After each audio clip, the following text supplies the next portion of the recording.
घना अंधेरा, वीरान गलियां और सदियों पुराना डर। ये कहानी है चुड़ैलपुर की, एक ऐसे गांव की जहां एक लड़की की चीखें आज भी हवाओं में गूंजती हैं। गांव में रहने वाली नित्या अपूर्व सौंदर्य की धनी थी। बड़ी बड़ी काली आंखें, लंबे घने बाल, चांद जैसा दमकता चेहरा। जिसने भी उसे देखा बस देखता ही रह गया। लेकिन उसकी किस्मत उतनी ही भयावह थी जितनी उसकी सुंदरता मंत्रमुग्ध करने वाली थी। जब नित्या मात्र 10 साल की थी, उसके माता पिता का देहांत हो गया। अनाथ होते ही उसे दुनियादारी का असली चेहरा देखने को मिला। पेट भरने के लिए उसे दूसरों के घरों में झाड़ू पोंछा करना पड़ा। लेकिन उसकी मजबूरी ने भी उसकी खूबसूरती को नहीं छिपाया। जैसे जैसे वह बड़ी हुई, वैसे वैसे उसकी सुंदरता की चर्चा पूरे गांव में फैलने लगी। अब 18 साल की नित्या किसी अप्सरा से कम नहीं लगती थी। गांव के कई लड़के उसे पाने के लिए मचलने लगे, लेकिन नित्या ने हमेशा उन्हें ठुकरा दिया। उसकी आंखों में दर्द था, मगर वह अपनी मजबूती की दीवार को गिरने नहीं देना चाहती थी। इंसान की नफरत तब और बढ़ जाती है जब उसकी ख्वाहिशें अधूरी रह जाए। गांव के कुछ लड़कों ने नित्या को सबक सिखाने की ठानी। एक रात जब पूरा गांव नींद में डूबा था, वे दरिंदे उसकी झोंपड़ी में घुस आए। नित्या की चीखें गूंज रही थीं, लेकिन गांव के बहरे कानों तक कुछ नहीं पहुंचा। उसका जिस्म तार तार कर दिया गया, आत्मा रौंद दी गई। जब नित्या को होश आया तो उसके शरीर पर केवल जख्म थे और दिल में हजारों खंजर।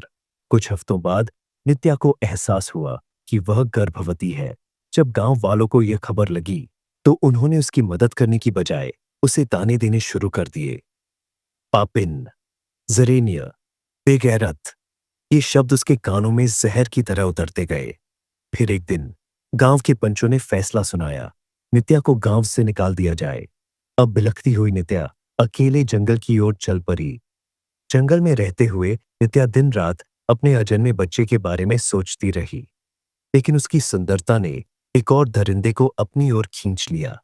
एक बाबा जो तंत्र मंत्र का सहारा लेकर लोगों को धोखा देता था। उसकी गंदी नजरें नित्या पर पड़ चुकी थीं। एक रात जब तूफान अपनी चरम सीमा पर था, बाबा ने उसे पकड़ लिया। नित्या ने बहुत विरोध किया, लेकिन वह शैतान था, इंसान नहीं। उस रात उसने नित्या को तब तक तड़प पाया जब तक उसकी आत्मा पूरी तरह भर नहीं गई। बाबा की दरिंदगी से नित्या का पेट पूरी तरह चोटिल हो गया। कुछ दिनों बाद जब उसने बच्चे को जन्म दिया तो वह मरा हुआ पैदा हुआ। इस सदमे ने नित्या को पागल बना दिया। उसके भीतर जल रही आग अब किसी भी हद तक जा सकती थी। अब वह एक घायल शेरनी थी। उसने कसम खाई कि जो भी उसके साथ गलत किया वे सब मौत की सजा पाएंगे। एक एक करके उन सभी दरिंदों को उसने बुरी तरह मारा।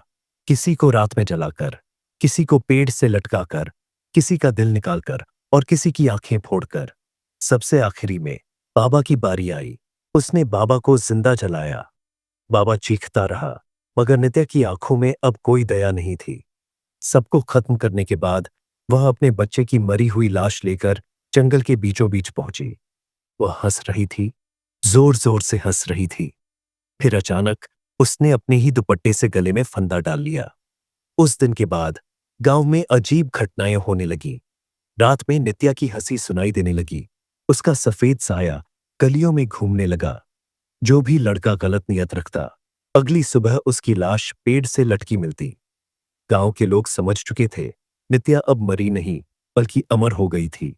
अब भी अगर आप उस गांव से गुजरे और रात के अंधेरे में कोई औरत हंसती हुई दिखे तो मत रुकिए, क्योंकि वह कोई और नहीं, नित्या है।